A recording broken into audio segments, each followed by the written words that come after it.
আসসালামু আলাইকুম ওরহমতুল্লাহ।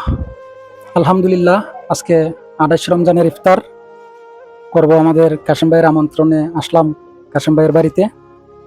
তো আপনারা দেখতেছেন পর্যাপ্ত পরিমাণ ইফতার আমাদের সামনে।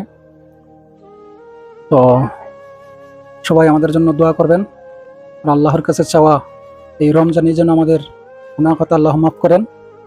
আল্লাহ যেন আমাদের ইফতার, রোজা, নামাজ সবকিছু কবুল করেন।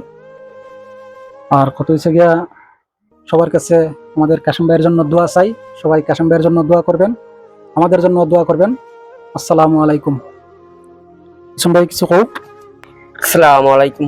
আজকে ইফতারের দাওয়াত পাইলাম আমি কাশেম ভাইয়ের বাড়িতে। আশা করি তার যে উদ্দেশ্য দাওয়াত দিয়েছে তার আশা আল্লাহ পূরণ করে। সবাই তার জন্য দোয়া করবেন।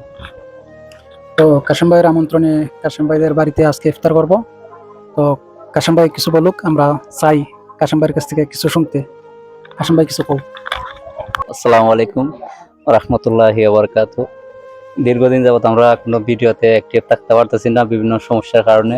হয়তো এগুলা প্রাইভেট ভাবে রয়েছিল, যার কারণে হয়তো আমরা পাবলিক করি নাই। তো প্রাইভেট ভাবে রয়েছে তাদেরকে ইফতারের বলতে, এটা তো এখন মুসলমান মুসলমান ভাই ভাই সবার এই ইফতারি তো একটা সৌন্দর্য। যে রমজানের যে একটা আল্লাহ তাআলার একটা ইবাদতের মাস, অনেক সিয়াম সাধনার মাস, অনেক রহমত বরকতের মাস। সেই মাসে ভাই ভাইয়ের সাথে আমরা একটা সুন্দর একটা বন্ধনে আবদ্ধ হইতে পারছি। এটা তো অনেক কিছু, ইফতার কোনো ম্যাটার করে না। সবশেষে আলহামদুলিল্লাহ সবাই ভালো আছি, সুস্থ আছি, এবং আমার জন্য দোয়া করবেন আপনারা সবাই, এবং আমার সহপাঠী ভাইদের জন্য দোয়া করবেন, আর এবং যারা মুমিন মুসলমান আছেন সবার জন্য দোয়া করবেন। সবাই ভালো থাকবেন, সুস্থ থাকবেন। আল্লাহ।